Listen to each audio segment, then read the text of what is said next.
Hey guys, I've been playing a lot of Garrote Rogue. I hit rank 2 legend with it on stream. Might be going for number 1, so maybe you'll see another number 1 video. But the deck is incredibly difficult, and there's been a lot of guides already made. So I didn't really want to make a traditional guide. If you know the deck, the basic gist is discount your hand, cycle through your deck with field contact and passages, use an OTK with Aug Merchants. This list I'm playing runs Guild Trader. You can run Kazakus. I'm not going to talk much about the card choices because they're marginal. Instead, I want to give you things that actually will help you, not like, oh, I play this different card choice, even though I prefer that. It's my style. So the thing that makes this deck hard, the big picture, not that difficult. As a matter of fact, I've seen some condescending text of this deck where, oh, it's a linear deck that you just cycle through your deck and OTK, which is incredibly far from the truth. But the big picture of this deck is simple. The tactics are incredibly difficult. So I wanted this is what I'm calling the Garrote Rogue Playbook, where we show you lots of different plays that you can use in your Garrote Roguing, and show you kind of how they work so you can add them to your playbook. A lot of things you might not realize the two until you've seen somebody else do it. They might not come naturally. They might seem unintuitive. A lot of things seem unintuitive for the deck. So I'm just going to be showing you different plays from my games, and showing what I did and what the play is. And you can use that same play in your game. So anyways, got some stuff for you guys. I hope you can enjoy it. So here we have a pretty ideal hand. It's Octobot and Shrouds. And we actually get another Shroud. So what we do is we do a little bit of slow play. I'm considering quitting out the Octobot, but I realize that I can do a full discount. And this, here I do a coin Shroud into Shroud. This just each one is just adding additional card to our hand. So we have a bigger hand size. And then I do what I call, we hit this passage, and we can do what I call the Octobot passage play. So we discount our hand, and I dump this Brain Freeze just because I just don't want this damage coming through, and I can afford it. But in these kinds of spots, well, you don't want to can't really go field contact this turn. You see, we don't have enough mana. If we go back, yeah, we just do this. We don't have enough mana. This field contact is going to be 2 mana here. So what can we do? We could dump stuff, but we don't really want to dump all this stuff. So what we do is we go passage here, and we're looking to usually dump a 1 mana card, and then maybe a prep.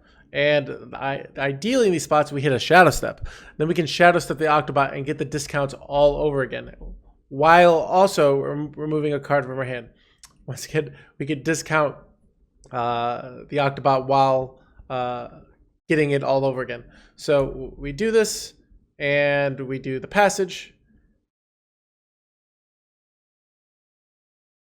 and we get this, and we Shadow Step the Octobot, and I keep it in my hand so it doesn't get buffed. But you see, now we're all set up to go, and this is a very common play. You discount your hand with the field contact and the minions in hand. And this is very, very ideal. A lot of times you're not going to have these ideal spots, but I kind of want to show you the ideal situation to show what it looks like. So we get that Octobot. Now we actually have 2 discounted Octobots, so we're so insanely ahead right now, even though they have more minions.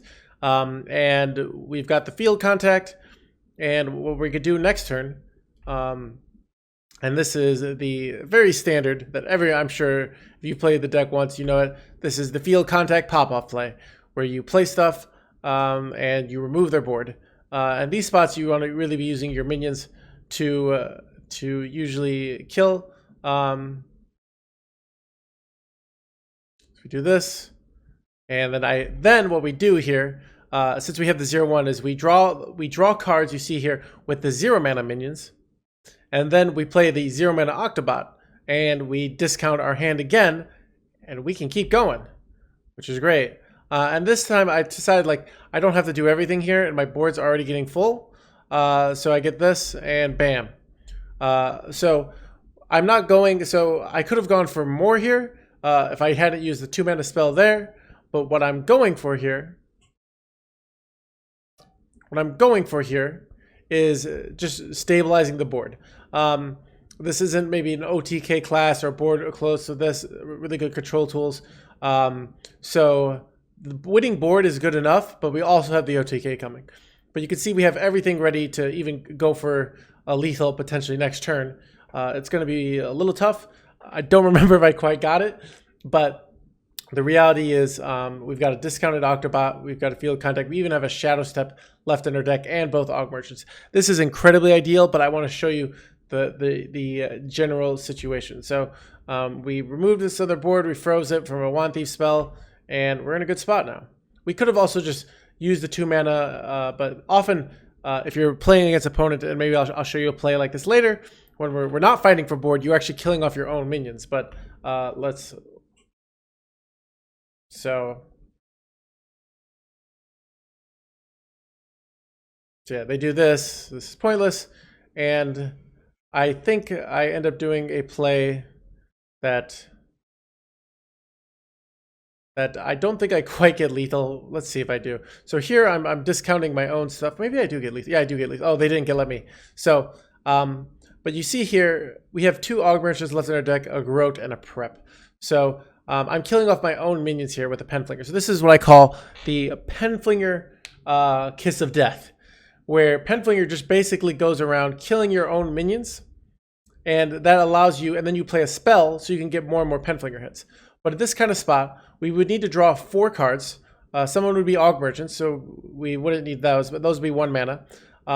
So we would draw, we could even do something like Swindle here, but we actually have hand space issues. But we use like the Garrote, the Penflinger, the double Aug Merchant. Then we would have everything we need. We'd play 2 Garrotes. We have a Prep and a Garrote. We'd play Prep, Garrote on the 2 mana one, then Garrote on the other one, and then we would play 1 more draw, and we would have lethal, because 4 spell damage times the Garrotes do 2 damage 4 times, but then it does 4 damage 4 times, so that's 16, 32. Bottom line is that will get you the lethal. But you see there, that's what I call the Penflinger Kiss of Death. We'll show you more of those, but this was a very typical game. And this is but you see, we did the draw of the cards, then we did the Penflinger, the Penflinger passage play. And that part of that passage is so important because 1, it gets us 2 cards out of our deck, which is effectively drawing 2 cards. But 2, what's so good about it is 1, we get the Shadow Step potential, but sometimes you just need to make hand space because your hand gets too full and passage kind of throws off your field contact turn. So when you have the perfect ideal hand, often you have to dump the passage just so it's not awkwardly sitting in your hand, interestingly enough. So anyways, that was the first play. Next, I got what I call the field contact passage play. This is where you use your field contact with passage, and it actually is really, really good because you get 4 cards from your passage, and when you cycle a card, let's say you play a Brain Freeze from a passage, when you have a field contact, not only does that remove 1 card from your deck, so you're closer to getting to fatigue, but also it draws you cards. So it's effectively drawing 2 cards. That is the power of this play. So here we start off, and I think we have, let's see, 12 cards. Let me see if I can see how many cards we've got in our deck here. I think I go 12 cards in deck. And we don't even have an Octobot discount here. So I do this field contact play here. And I'm just trying to cycle here.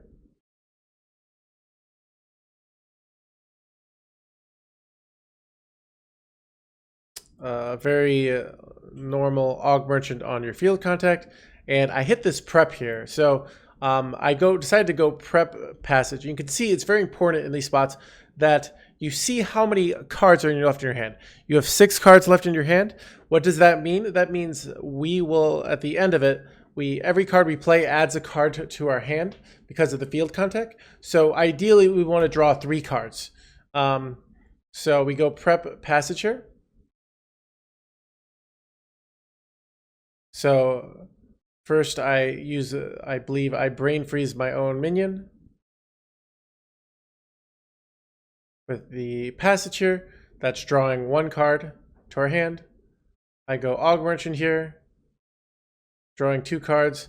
And I consider going another this, but I just do the Colt here. This Colt actually doesn't draw us a card.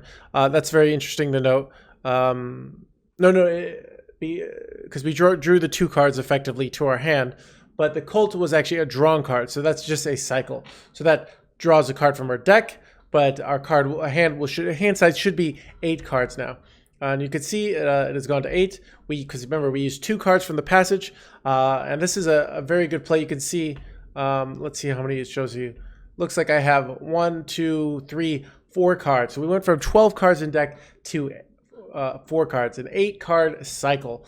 That is huge, and that's the power of combining the field contact.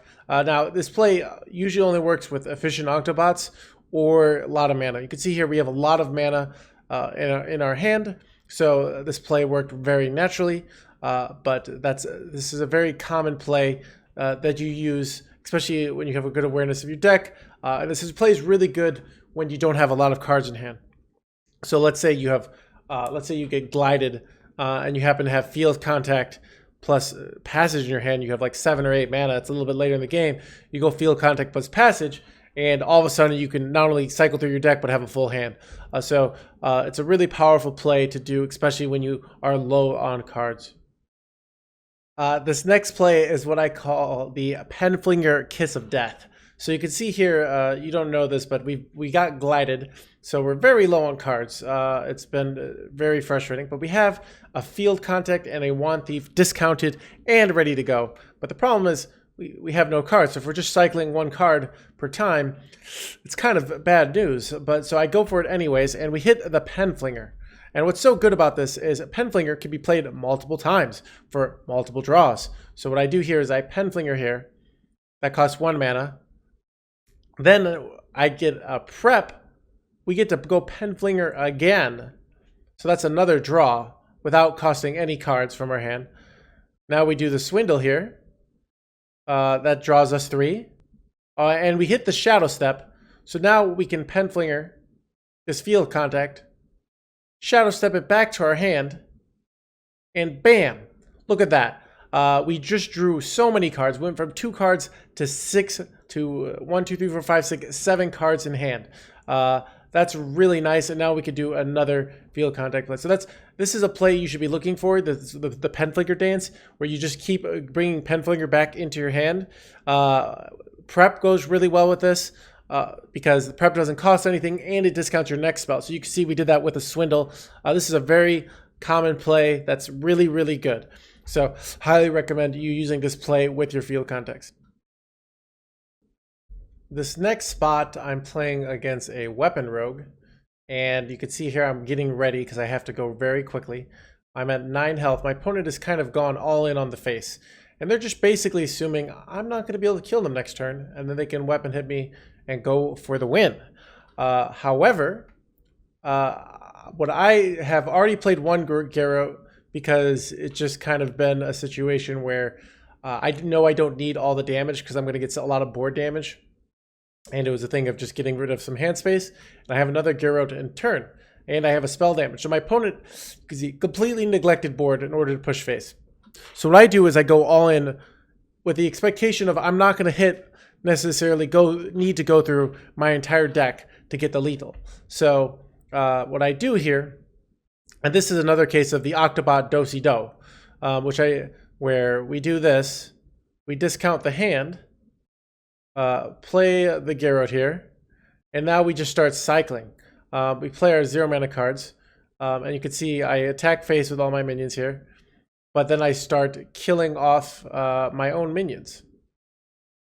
So, and I could Shadow Step the Aug Merchant here, but I'm planning on Shadow Stepping and I hit 1 bleed. So I'm just trying to get, I need 2 more bleeds with a hero power here, which I'm not even realizing, because I'm just planning on trying to get all the bleeds. I know if I get all the bleeds, so I Shadow Step this, but then I realize I hit another bleed, and I realize I just have lethal here with the hero power. But my original plan was just to keep cycling and try and hit 2 bleeds. So you see here, I played all the 0 mana stuff. If I hadn't hit the bleeds and I wasn't able to do this hero power here, let's say they're at 4 life, I go the Pen Flinger here, and I just do it all again. I play all these cards for 0 mana. Basically the Wand Thief, the Cold Neophyte.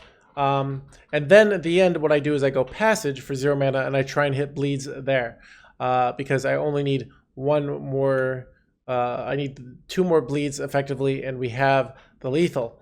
There also are some situations where we might be able to hit something off Wand Thief. I don't think so in this situation, but that's something also to take account. But bottom line is what I would have done is I would have gone Pen Flinger, then Wand Thief Colt. That would have drawn two more cards, giving us more chance to hit bleeds, and then I would hit Passage. But you can see here, I get lucky and I happen to hit all the bleeds, so I just take a hero power and take the lethal. This next play I actually use quite a bit, and it's a really good play to do when you're in a terrible situation, when you're out of stuff. You see this game, we haven't drawn Passage, we haven't drawn Field Contact, we've drawn 1 Swindle, so I've just ran out of stuff. And Wand Thief outs are your friend. There's a lot of things. You can get Draw, you can get Arcane Intellect, you can get Evocation. So we do what I call the Pen Flinger into Potion play, and then bam, value. So real simple, but it's something you can go for. It's something you can actually do when you have Preparation at 2 mana. So if you're thinking, if you're in a bad, tough situation, that's just something you should have in mind, to be looking for that Potion of Illusion out in a matchup where it's very high tempo, that you can't afford to not play your stuff and wait for the perfect combo. It can be a way to keep the tempo going for another turn. So this worked out really well here. So just real simple. Just wanted to show you that. This next play I call a Shroud setup play. It's real simple. Same game as the last one. We draw Shroud, and we draw 2 minions here, and we play the Field Contact. Now, the normal play, the natural play, is usually you go Octobot, right?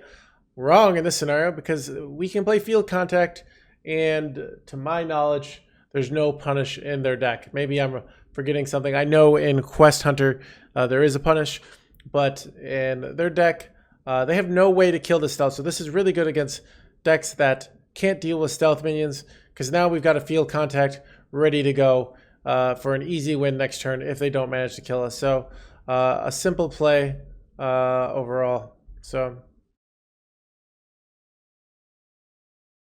I think I might have blundered here. No, but yeah, I didn't get punished. Anyways.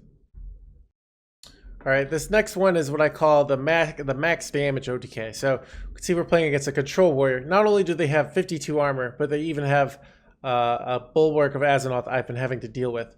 But it sets up perfectly. I have a discounted Guild Trader in this scenario, 2 discounted Aug Merchants, and 3 Shadow Steps. So what I have, and I have a Conjure Mana Biscuit that I played on a previous turn. So this gives me effectively 10 mana. And I can get the max damage possible. So this is a scenario you usually don't need, because you usually don't need this much damage. But this is a scenario where we do. This is just what the deck is capable of. I play the Guild Trader and the Field Contact here, and we play. I discount this. We hit the face. And I can Shadow Step 4 times here, which both gets us our draw and gets us our spell damage. So we do it again. This actually was a really nice lethal that we just happened to manage to get. And you can see here, if you Shadow Step the Aug Merchant here, you actually lose. Because we don't have enough mana to play another minion. This is really important that you keep track of, but we don't need it because we can do basically 8 times 6 is 48, and then 7 times 2 is 14. So that's for a total of 62 damage. So 64 would be the rage, which is still massively over, but we play both Garrotes here for 7 damage. You can see I use the Conjure Mana Biscuit, and then we use the Shadow Step on the Aug Merchant for the last damage here. So this is, you can really, especially with the Guild Trader, if you're up against a control deck, and you can get through a huge amount of armor if you manage to save your Shadow Steps and your Aug Merchants, which I managed to do this game. So a nice, really big lethal through a lot of armor. very satisfying. So I guess we can watch it. I'll go to 2 times speed. Bam, bam, bam. Easy. So our next play is a play to do, especially when you're under time pressure, especially at tempo deck. So we can see here, we have, in theory, a good hand. We have a lot of good cards. We have Shroud, we have Field Cup, but they have this annoying post. But luckily, Passage is not affected by post because it's not considered drawing cards. And our opponent gets, sorry, let's go back. Our opponent does a high tempo play here, where they just play more stuff on board. And now they have a nice little board there. They got a Peasant. They have this. So we're in a rough spot here. So we go Passage because these cards won't, because nothing in our hand is that good at dealing with the board. And when we get the Holy Grail, we get the Efficient Octobot. But Octobot is a little scary because if they have Panther in hand, they can easily kill it. But the reality is this is a spot where our opponent has a nice tempo advantage. They have a field contact. Bottom line, we got to take some risks. So I end up playing, I could do something like Brain Freeze Swindle, but I considered that too slow. Now, if I was under no pressure, maybe I might go the Swindle here to play around Panther. But this is a spot where I don't really have that luxury. So I go the Efficient Octobot into Brain Freeze. I'm considering, do I kill the Peasant or do I kill the this? And I'm not sure. They both have their advantages. I end up going with the contact, or with the post, and they don't have the Panther. So this is something, playing Octobot when on board, it's really nice to know what outs does your opponent get, how likely are this. Our opponent is about to have Panther about 30% of the time, 35% of the time here, which is pretty bad for us. But the other 65%, now we're in the game, where our opponent was really pushing the pressure on, and we get lucky. They're thinking they don't have the Panther, and this sets us up to do very standard field contact cycle play. So we do the field contact. This is very much like other plays I've shown you guys. Something to note, Cram Session is really good in this deck. And then we just play our cards, remove some of their board, get the prep Swindle. This is always real nice. And bam, their board is toast.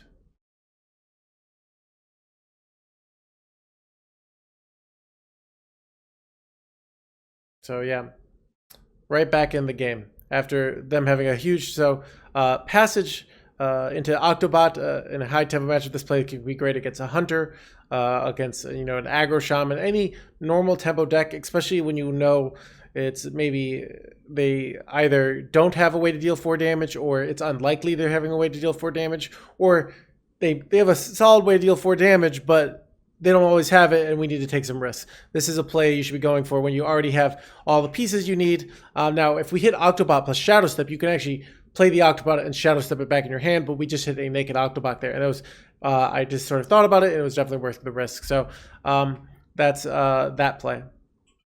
This is a real simple one. This is what I call the Octobot Explosive Trap proc. So often your opponent will have a explosive trap on board. You'll know it's very likely explosive trap.